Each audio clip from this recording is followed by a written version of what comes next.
함께 우리 인사 나눕니다. 샬롬, 샬롬. 네, 한 번 더 인사 나눕니다. 사랑합니다. 축복합니다. 주님 안에서 잘 됩니다.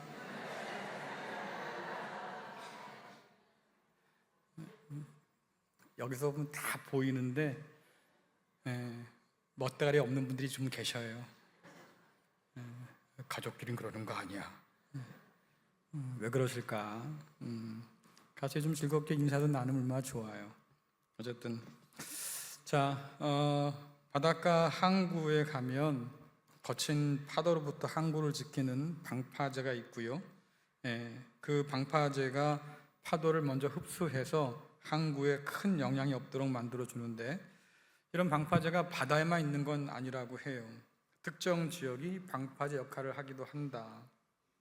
그래서 일본이 우리나라를 부를 때 뭐라고 부르냐면, 너희는 우리의 공기청정기야, 이렇게 부른대요. 왜냐하니까 중국에서 날아오는 황사 또 미세먼지, 이것을 우리가 다 마셔서 다 마셔버려서 일본으로 갈 때는 공기가 깨끗하답니다. 그래서 우리가 일본한테는 공기청정기 같다, 이런 말 하는데, 그럼 우리도 할 말 있죠? 우리는 뭐라고 그래요? 너희는 우리한테 방파제 같은 나라야. 왜냐하니까 태평양 넓은 바다에서 이제 태풍이 몰려오잖아요. 그런데 그게 오다가 일본에 한번 멈칫한답니다. 그래서 비를 다 쏟고 세력이 약해지든가 아니면 방향을 바꿔서 다른 데로 간대요.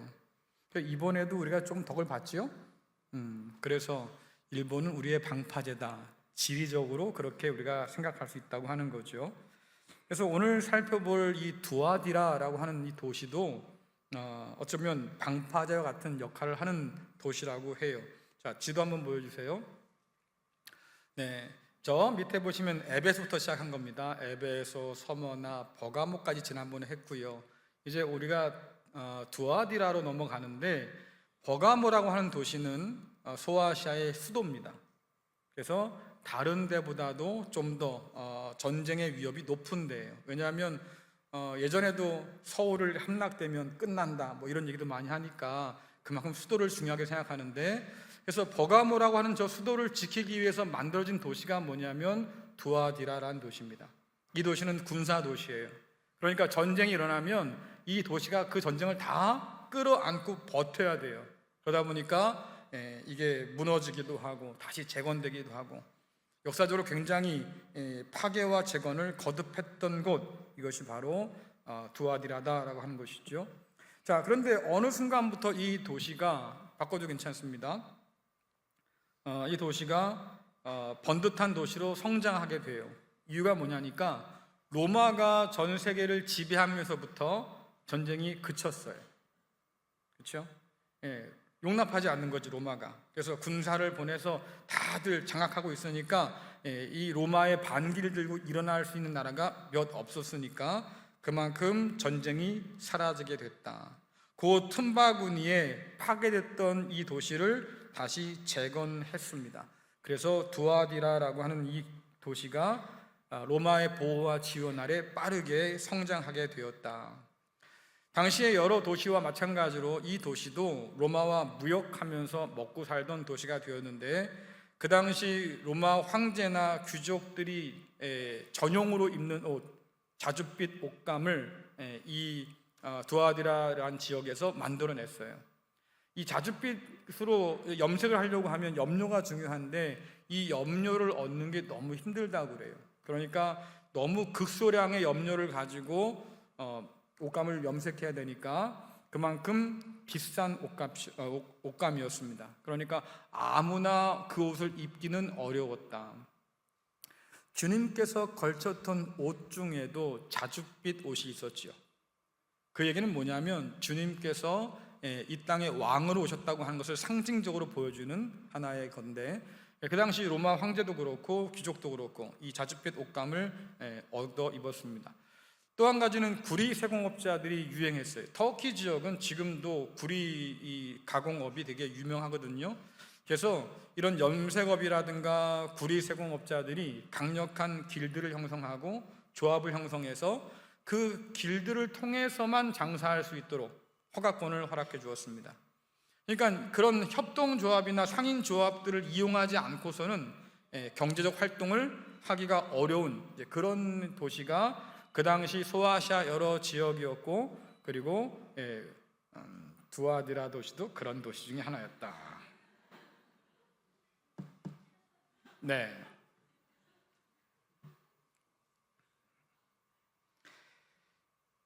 여기에 교회가 어떻게 세워졌을까요? 그렇죠. 사실은 드러난 게 없어요. 근데 우리가 상상할 수 있는 것 중에 하나가 뭐냐면, 바울이 빌립보를 전도하면서 만났던 여인 누굽니까? 루디아라고 한 여인 있잖아요. 여러분 잘 아시죠? 여신도에 이름 붙일 때 가장 먼저 많이 나오는 이름 중에 하나가 루디아인데, 이 루디아가 두아디라 출신의 자줏빛 옷감 장사였어요. 그러니까 예수를 믿게 된 루디아라든가 아니면 그의 동료들이 옷감을 떼러 갔다가 전도하고 뭐 이런 과정 가운데서 자연스럽게 교회가 생기지 않았을까, 학자들이 이렇게 추측하기도 합니다. 어쨌든 각 교회마다 주님께서 자신을 계시하시는데, 에베소 교회 할 때는 오른손에 7뼈를 쥔 주님께서 7 금토대 사이를 거니신다, 이렇게 자신을 계시하셨고, 또 서문화 교회에 대해서는 살았다가 죽은 이가, 이렇게 하셨어요. 또 우리가 지난주에 살펴봤던 버가모 교회에 대해서는 좌우에 날선 검을 가지신 이가, 이렇게 자신을 계시하셨거든요. 자, 이런 계시들은 다 그 당시 교회의 형편과 상황에 따라서 주님이 자신을 좀 다른 모습으로 계시하시는데, 두아디라 교회도 좀 다른 모습으로 지금 계시하고 있다고 하는 것을 볼 수 있습니다. 자, 요한계시록 2장 18절 말씀 함께 보겠습니다. 시작. 두아디라 교회의 사자에게 편지하라. 불꽃 같고 그 발이 빛난 주석과 같은 하나님의 아들이 이르시되 아멘.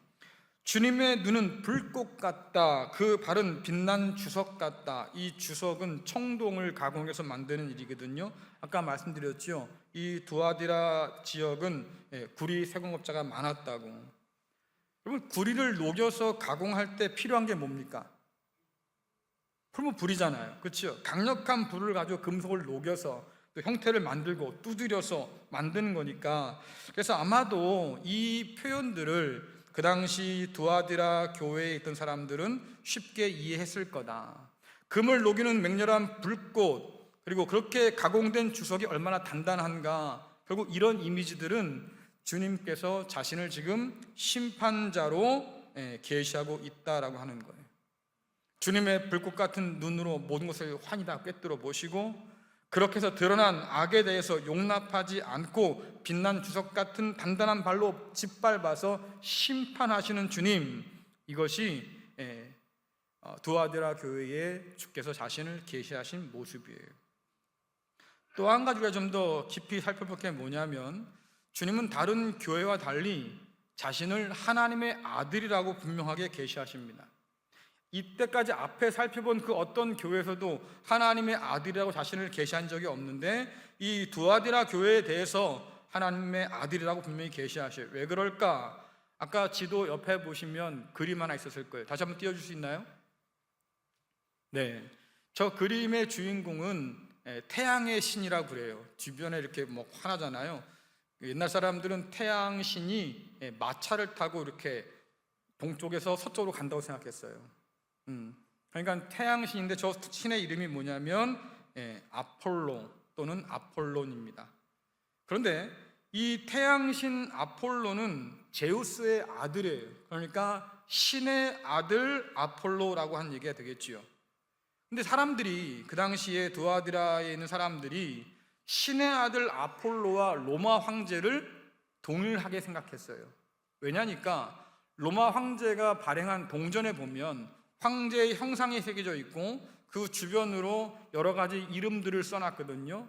뭐 예를 들면 위대한 주요 뭐 어쩌고 써놨는데, 그 중에 하나가 뭐냐면 신의 아들, 이렇게 되어 있어요. 신의 아들.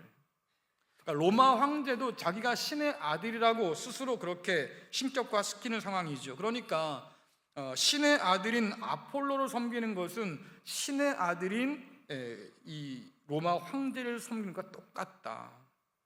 그래서 조합에서 길드에서 우상한테 제사를 드릴 때, 특별히 아폴로라고 하는 제사를 드릴 때는 결국 이것이 로마 황제에 대한 우상 숭배와 똑같았다라고 하는 거예요.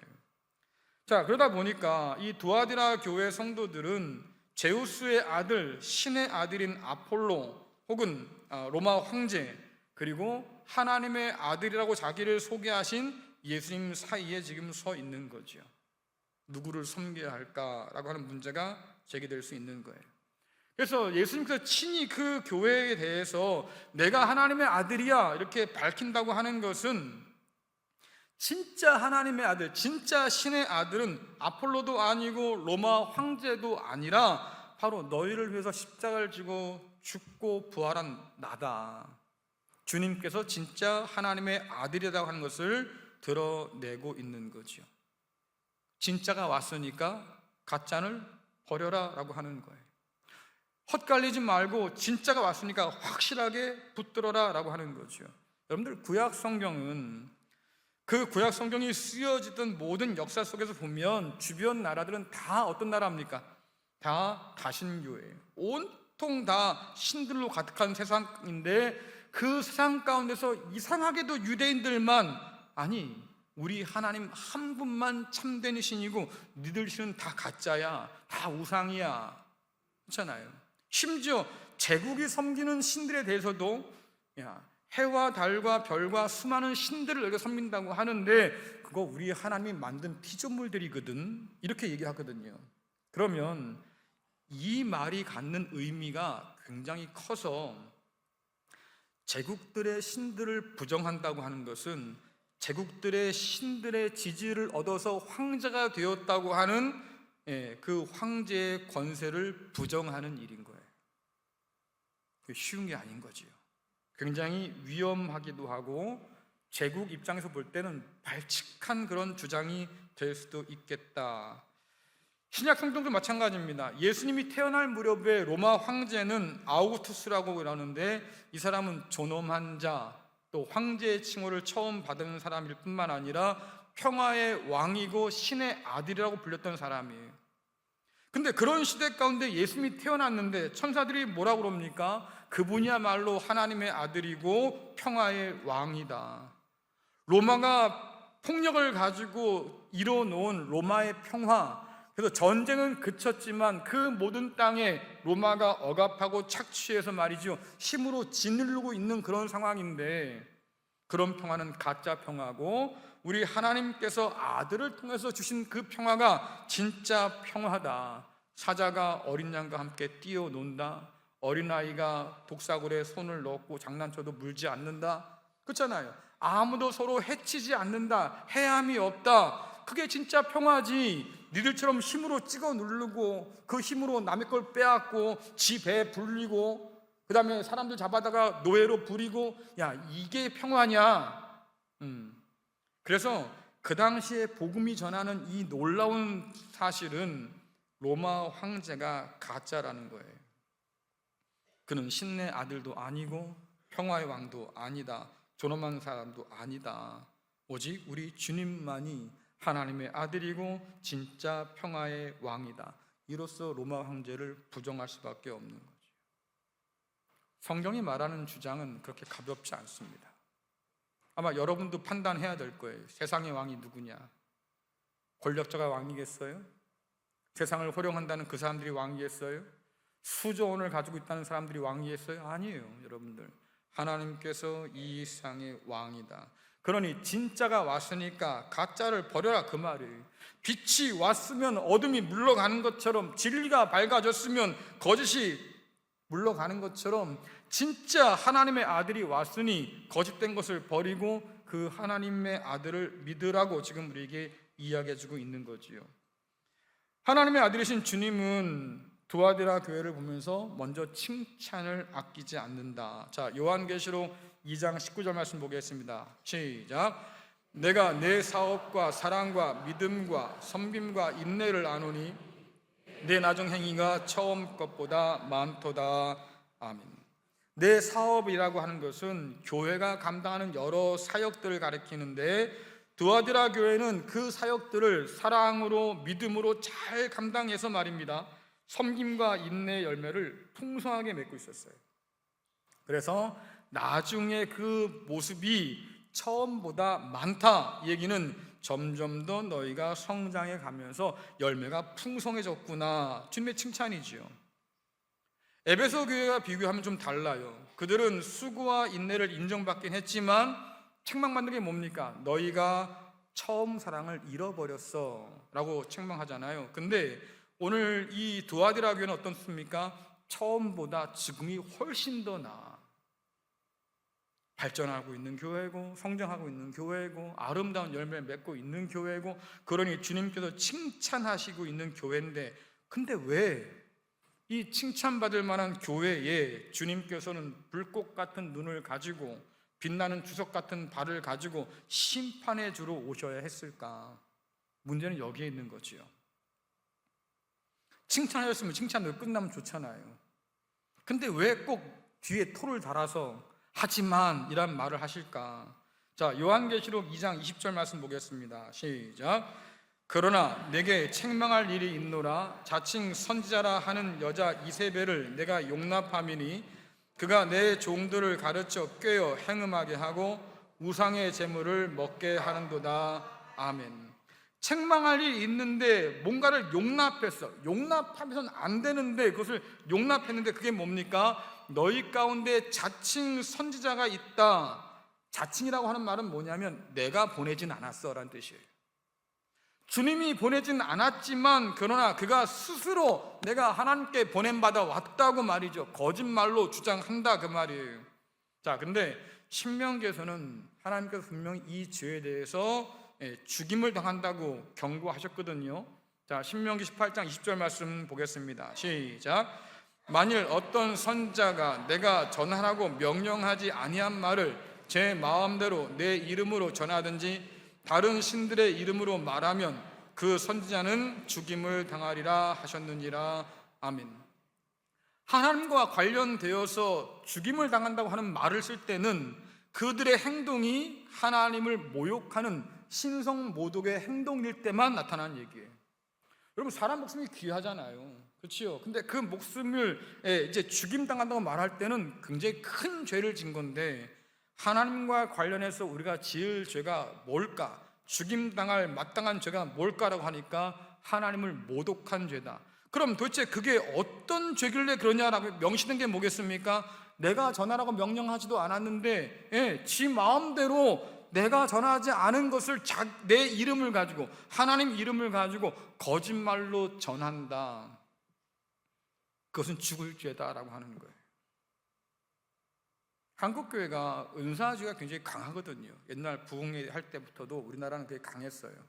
모든 이단들이 거기서 나오는데도 불구하고 그것을 끊지 못하는데, 이름만 대면 알만한 유명한 교회 목사가요, 그래도 예언기도 한다고 기도해 주겠다고 사람들을 불러 모았는데 그 중에 아이를 뵌 젊은 부부가 있었어요.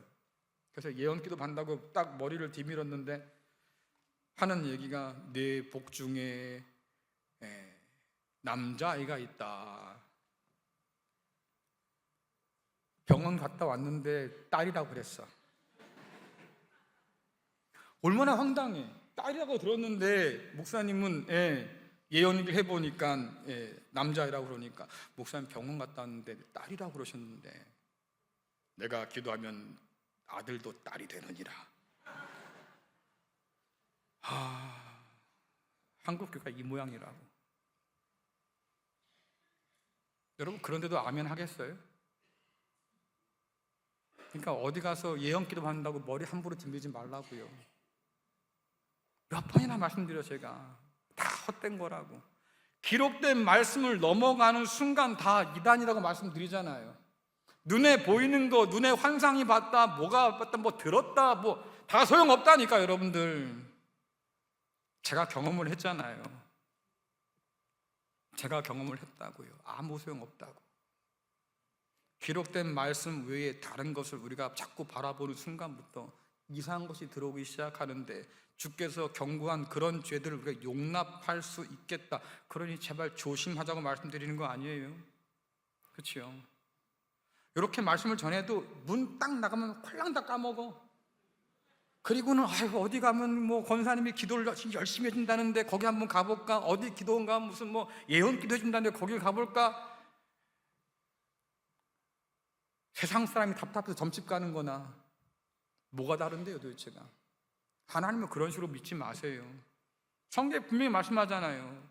하나님은 좋은 일 나쁜 일 다 섞어놔서 내일을 알 수 없게 해놨다. 그럼 뭐렇게 사냐?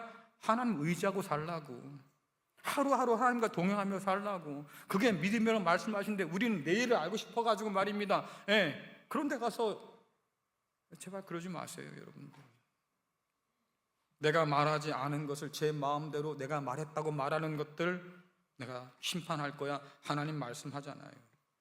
이세벨이라고 하는 이 여자 진짜 이름은 아니었을 거예요. 기록되진 않았지만 이세벨이라고 말하는 이유가 있겠지요. 여러분들 이세벨이 누굽니까? 여러분 아시는 이세벨 누가 있어요? 아합의 아내, 그렇죠? 북이스라엘을 바알 숭배로 이끈 바알 숭배의 수장 이세벨이잖아요. 그 당시에 이 북이스라엘의 영적인 상태가 얼마나 엉망이었냐면 엘리야가 보다 못해서 다 불렀어요. 가지고 한번 해보자. 그래가지고 갈멜산 올라가서 말입니다.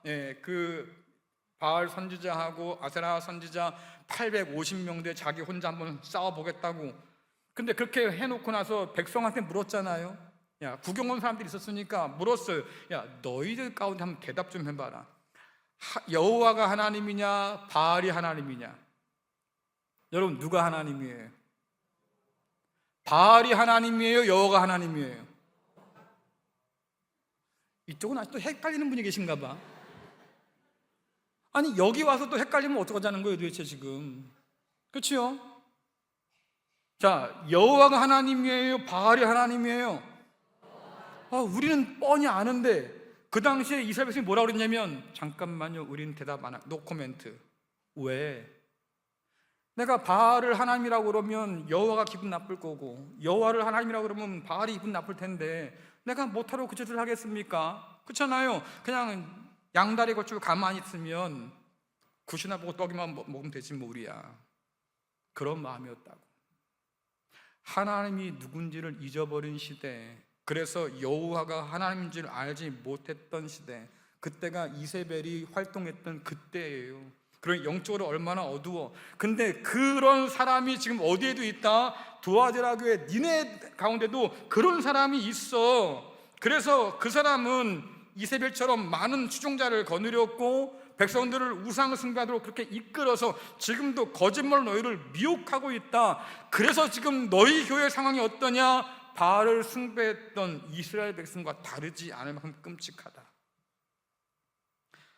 주님께서 거짓 선지자 이세벨의 죄를 뭐라고 말씀하시냐면 내 종들을 꾀어서 행음하게 하고 우상의 제물을 먹게 했다 이렇게 돼 있어요.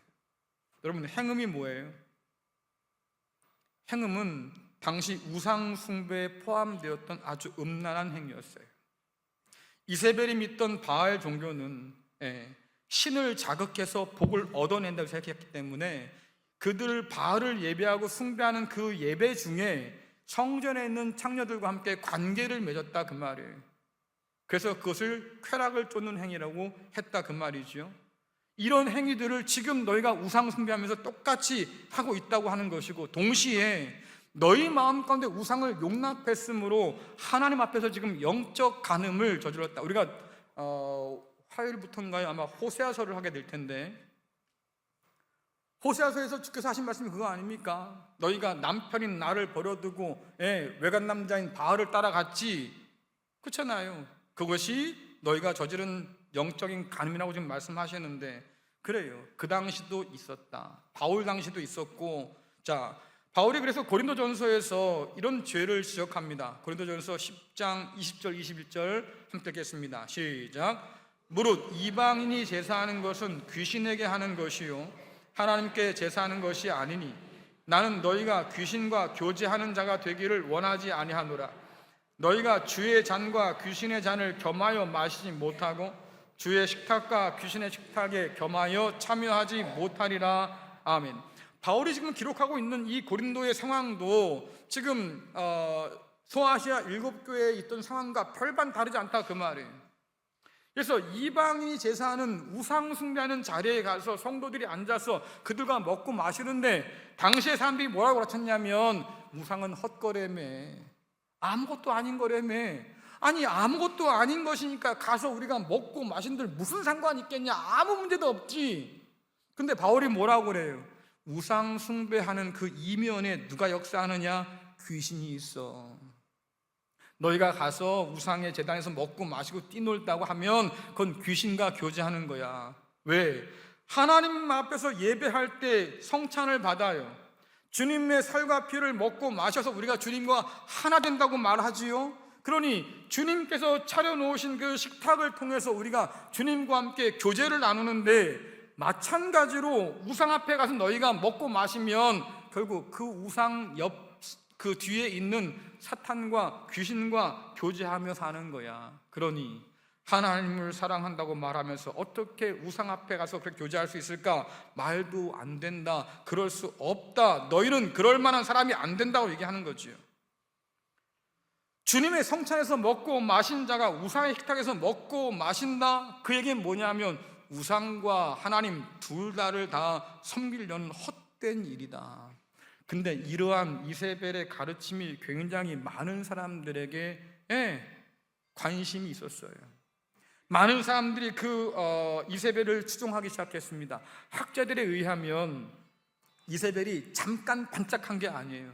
아주 오랜 시간 동안 그 교회에서 많은 사람들을 이렇게 해서 자기의 추종자들을 늘려가면서 세력을 만들고 그 세력을 가지고 교회를 지금 좌지우지하고 있다고 하는 거예요. 그러면 질문이 들어가지요. 왜 그 교회는 진짜 복음을 버려두고 이세벨의 이런 거짓 가르침에 빠져서 그것을 수용하고 우상 앞에 절하고 음행하는 것에 참여했을까? 아까도 말씀드렸지요. 돈 때문이에요. 돈 때문이야. 돈 때문이라고. 길드에 참여하지 않고서는 경제활동을 할 수 없고, 길드에 참여하려고 하면 우상숭배를 할 수밖에 없는데, 우상숭배를 해야만 결국은 경제활동을 해서 이익을 얻을 텐데, 이 이익을 얻고자 하니까 예수만 가지고는 안 되는 거지. 그러니까 우상숭배에 참여한다. 돈을 하나님보다 더 귀한 것으로 여겨서 하나님을 내려놓고 우상 앞에 절하기 시작했다. 여러분들, 바울이 말했지요. 탐심 곧 그것이 우상숭배야. 우리의 마음의 탐심이 결국 우상을 불러들이고 우상 앞에 절하게 만든다 그 말이에요. 주님께서 소아시아 여러 도시에 보낸 경고를 보면, 그리고 신약 성경 곳곳에 나타나는 경고를 보면 당시 성도들이 얼마나 그 돈에 마음 뺏겨 살았는지를 엿볼 수 있어요. 야고보서도 그러잖아요. 부자가 되려고 하는 사람이 경고하지 않습니까? 먼 데 가서 장사해서 말이죠, 많은 일을 남기려고 하는 사람들아, 인생은 안개와 같단다, 이런 얘기 많이 해요. 왜 그럴까? 돈이 필요 없다는 얘기가 아니에요. 돈에 목숨 걸고 살지 말아라 말이지. 왜? 하나님이 너의 아버지인데 왜 염려해서 그렇게 안달복달 사냐? 성경이 우리에게 전해주는 얘기예요. 그 당시 생각해보면 1992년도 미국 대선이 생각나는데, 그때 민주당 후보로 빌 클린턴 씨가 나왔어요. 선거 그 캐치프레이즈를 걸잖아요, 구호를. 그때 내렸던 선거 문구가 뭐냐면, 바보야, 문제는 경제야. 얼마나 정직하게 나라를 끌어가냐가 문제가 아니라 너희 배를 누가 채워줄지, 그게 중요한 거야. 문제는 경제라고. 결국 뭐예요? 돈이 더 중요하다 그 말이에요. 나라의 부를 가져다 줄, 그래서 너희들의 배를 채워줄 그런 대통령 뽑아야 되는 거지. 그래서 캐치프레이즈가 바보야, 문제는 경제야, 이 얘기를 다르게 바꾸면 세상에서 가장 중요한 문제, 때때로는 가장 유일한 문제는 결국 돈이다.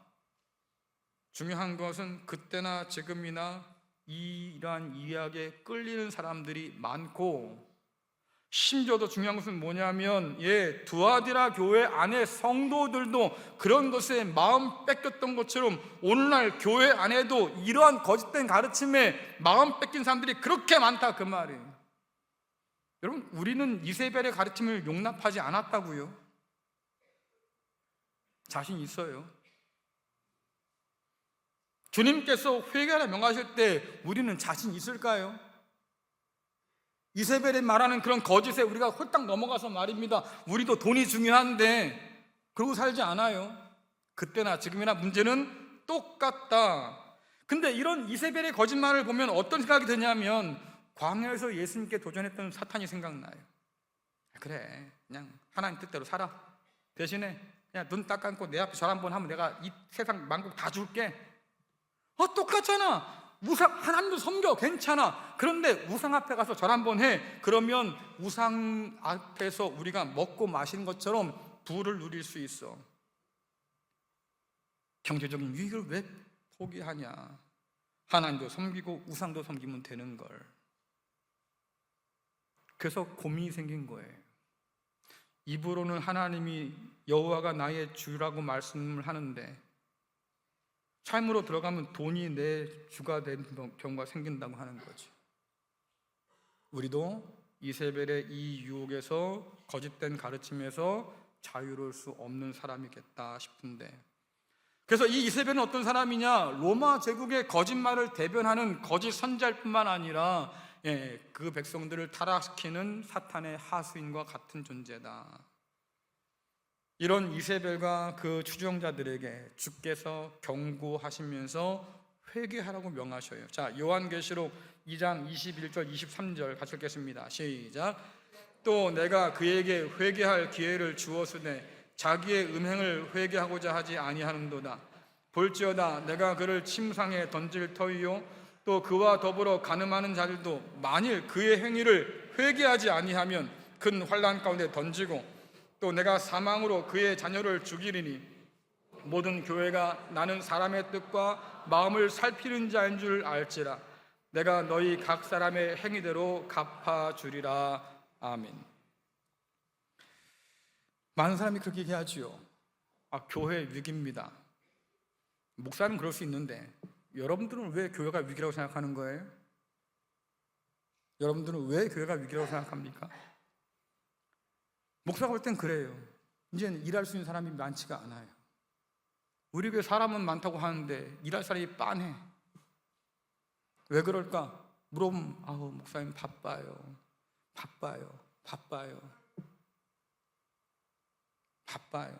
왜 바빠요? 돈 벌어야지요. 그래, 세상이 그렇게 됐어. 그걸 부정한 건 아니에요.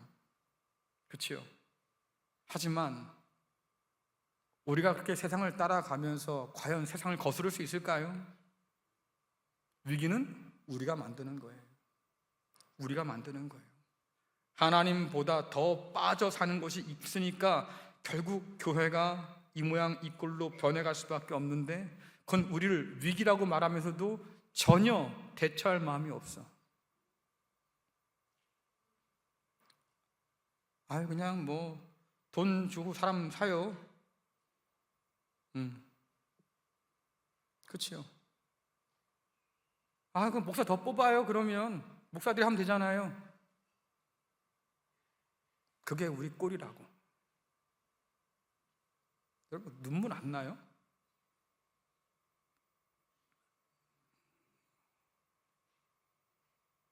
눈물이 나야 정상이에요.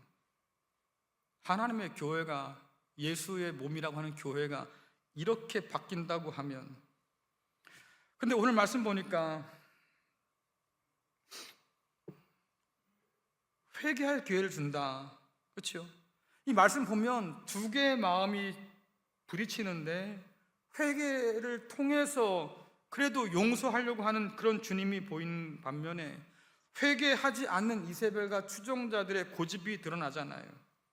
분명히 주께서 말씀하시죠. 내가 분명히 회개할 기회를 줬어. 근데 받아들이지 않았어요. 회개하지 않습니다. 왜? 그들의 신화로 볼 때는요, 잘못된 게 아무것도 없는 거예요. 잘못된 신학에 의하면 회개할 이유가 아무것도 없는 거지. 하나님도 섬기고 우상도 섬기고. 왜? 그 우상은 가짜니까. 가짜인데 가서 밥 한 끼 먹는 게 뭐 죄냐? 그래서 돈도 벌고 그럼 좋지.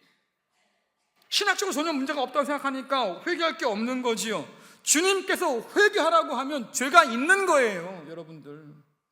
그러니 들여다보고 찾아봐야지. 주께서 이렇게 말씀하실 때는 내가 뭐가 문제가 있구나 돌아봐야 되는데, 나 그럴 거 없는데 왜 나한테 자꾸 회개하라고 그러는 거야? 기분 나쁘게 시리. 회개를 거부한 그들은 결국 뭘 거부한 겁니까? 주님의 용서를 거부한 거예요.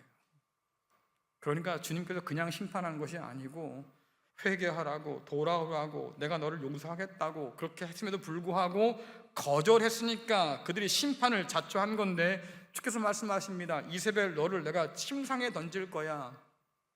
여러분, 침상은요 이중적 의미를 가지고 있습니다. 하나는 뭐냐면 우상 숭배하면서 행음하면서 쾌락을 쫓던 곳이 침상이잖아요.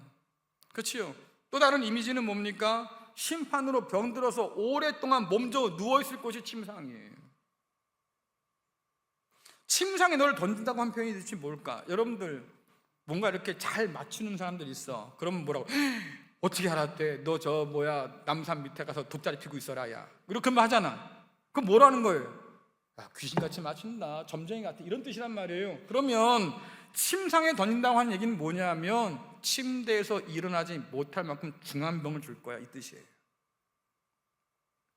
주님께서 이세벨에게 주신. 또한 그 추종자들, 자녀라고 불리는데 그들은 환난 가운데 던져 사망에 이르게 하겠다. 전제는 뭡니까? 너희도 회개하지 않는다고 하면. 바울이 고린도전서에서 뭐라고 말하냐면 그 당시 우상의 식탁에 참여하면서 주님의 만찬을 함부로 대했던 사람들이 있어요. 뭐라고 그럽니까? 그래서 너희 가운데 약한 자가 있고 병든 자가 많고 이미 죽은 자도 적지 않지. 그 말은 뭐예요? 침상에 던지는 하나님의 심판이 이미 고린도 교회에 임했다고 하는 거예요. 그러니 우리가 잘 살펴봐야 된다고. 성경은 심판을 하나님이 누군지 알게 하시는 통로로 사용합니다. 출애굽기에 보면은 이스라엘을 보내라, 하나님께서 모세를 통해서 말씀하시는데 그 명령을 듣고도 애굽 바로가 콧방귀도 안 껴. 코웃음을 치는 거지. 아니, 여호와가 누구라고 나한테 이래라더라 명령이야. 내가 태양신의 아들인데, 나도 신의 아들인데. 왜냐니까 그 당시에 애굽의 많은 신들은요 노예 편을 들어준 신이 한 명도 없었어요. 다 누굽니까? 왕과 왕가와 귀족들 편에 서서 그들의 권력을 지지해주는 신들이거든요. 그러니까 노예들을 생각하고 노예들 편에 서주는 신을 본 적이 없는 거예요. 그러니 하나님 대체 누군데 나한테 그래 말할 수 있지요. 그때 하나님 뭐라고 그러십니까? 10가지 재앙을 통해서 애굽 바로와 그 신들을 심판하시지요. 그리고 뭐라고 그래요? 이제야 너희가 내가 여호와인 줄 알리라. 심판을 통해서 하나님이 누구인지 알게 하신다라고 하는 거죠. 마찬가지로 이세벨과 그 추종자들을 심판하시는 하나님, 우리 주님이 불꽃 같은 눈으로 각 사람의 뜻과 마음을 다 살피신다라고 말씀하시고 끝에 뭐라고 그래요? 내가 너희가 행한 대로 갚을 거야. 너희가 행한 대로 갚을 거야. 내 종들을 미혹하게 하고 내 몸된 교회를 흔들어 놓고 배교에 빠지게 해서 하나님을 배반하게 하는 그 죄를 내가 미워하고 반드시 심판한다라고 말씀하셔요. 그래서 행한 대로 갚으시는 주님이라고 하는 이 표현은 선행과 악행에 대한 우리의 아주 뿌리 깊은 오해를 좀 깨트리는데, 자, 여러분들 우리는 어떤 착각을 하냐면, 오해를 하냐면 하나님께서 우리가 저지른 선행과 악행을 다 숫자를 센다고 생각해요. 그렇죠? 오늘 착한 일 10개, 그러면 이제 착한 장부에 써겠지. 10개, 아무개 10개. 나쁜 일 하면 나쁜 일, 아무개 10개. 그렇죠? 10개, 10개 똑같이 했어. 그러면 합치면 뭐예요? 빵. 그렇죠? 근데 평생 동안 그렇게 살아오면서 어쨌든 착한 일이 하나 더 남았어. 그러면 너는 그래도 천국 갈 자격은 얻었구나. 그렇죠? 평생 해서 다 해보니까 악한 게 하나 남았어 라고 하면, 야, 너는 그 악한 거 하나 때문에 지옥 가게 생겼구나. 우리는 하나님이 이런 줄 알아요, 여러분들. 근데 한번 생각해 보세요. 100번 양보해서, 자, 그러다 치고, 그러면 여러분 가운데 태어나서 지금까지 선행 장부에 내가 선한 일을 몇 개 했는지 기록한 분 있어요? 여러분 가운데 악한 장부가 따로 있어가지고 여러분이 저지른 악행을 다 기록한 거 있어요? 기록해 보셨어? 그래서 기록해 보니까 내가 그래도 악한 것보다는 착한 일을 더 많이 한 것 같아? 아니, 그러지도 않고 어떻게 확증하냐고. 내가 구원받을 사람으로 스스로 어떻게 확신할 수 있겠냐고요. 성경이 그러잖아요. 사람은 생각한 것보다 악해. 그래서 세상 사람 가운데 의인은 단 한 명도 없어. 그 얘기는 뭐냐면 회개하라는 말씀 가운데 자유로울 사람 아무도 없고 하나님의 용서하시는 은혜가 없이는 살 수 있는 사람이 아무도 없다, 그 말이에요. 오늘도 우리는 하나님의 은혜가 필요한 사람이라고 가르쳐주는데, 어쨌든 성경이 오늘 보여준 것처럼 에베소 교회나 버가모 교회나 두아디라 교회 한번 생각해 보시면 그래요, 칭찬할 게 많았어요. 칭찬할 게 많았음에도 불구하고 회개하라고 명하신 이유가 뭘까? 그들이 저지른 악행보다 이 선행이 작았기 때문에, 악행이 더 많아서 하나님이 심판할 테니까 회개하라고 하신 게 아니라 그 말이에요. 니들이 선한 일을 많이 했지만, 칭찬받을 일도 많지만, 그러나 너희가 용납한 그 일 가운데 교회의 정체성을 무너뜨리고 교회의 순결함을 무너뜨려서 하나님을 온전히 증언하지 못하게 하는 그 죄가 있다고 하면 너는 그 죄로 인해서 심판받는다라고 말씀하신다, 그 말이에요. 그럼 여러분들 오늘 우리를 바라보실 때 주께서 뭐라고 하시겠어요? 야, 양평장로교회 122년 동안 참 수고했다. 열매도 많지. 칭찬하시겠지. 그렇지요? 근데 그 칭찬 뒤에 하지만이라고 말씀과 함께 회개하란 말 안 하시겠어요? 오늘 우리를 보면서 여러분은 그 말과 나는 상관없다고 말할 자신이 있어요? 그렇잖아요. 여러분 앞에 서 있는 저를 포함해서 말입니다. 아무도 그 말씀 앞에 자유로울 수 없을 텐데 오늘 우리는 과연 어떨까? 주님과 세상 사이에 여전히 우리는 살아요.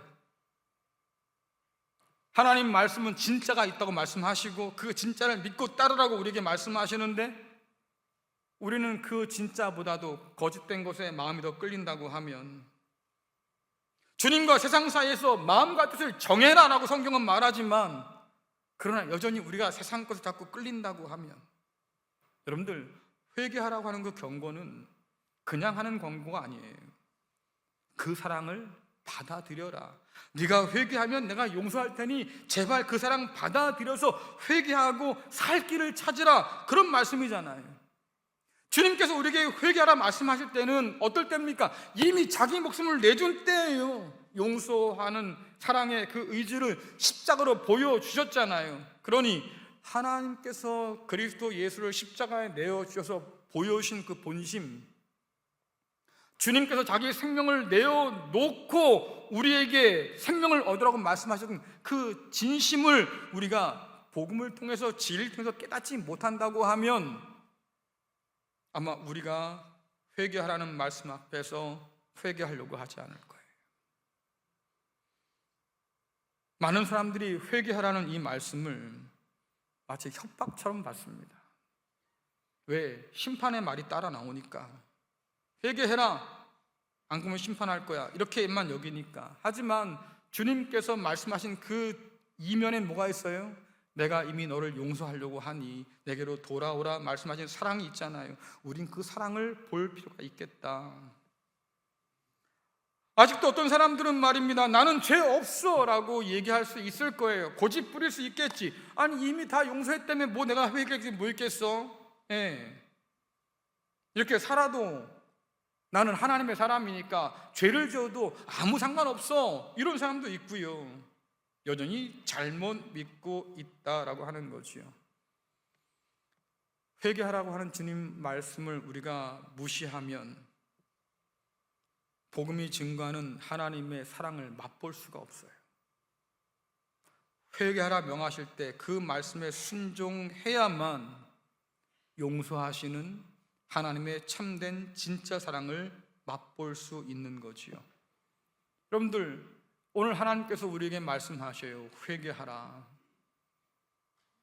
이 말씀 앞에서 여러분 자신을 한번 깊이 돌아보시고요.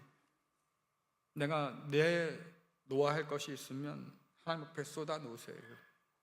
그리고 하나님이 주시는 놀라운 그 생명을, 진짜 용서의 은혜를 맛볼 수 있기를 간절히 축원합니다. 망설이지 마세요. 주저하지도 마시고 안 그런 척 하지도 마시고, 오늘 주님은 꿰뚫어 보는 분이셔서 이미 아시기에 우리에게 말씀하시는 거예요. 회개하라. 그래야 너희가 살고. 회개하라 하신 그 주님의 진심을 믿을 때 비로소 우리는 용서의 참된 은혜를 맛볼 수 있다고 말씀하시지요. 오늘 이 교회를 통해서 우리에게 주시는 이 음성을 들으시고 마땅히 회개함으로 주님 주신 진짜 은혜를 맛볼 수 있기를 간절히 축원합니다.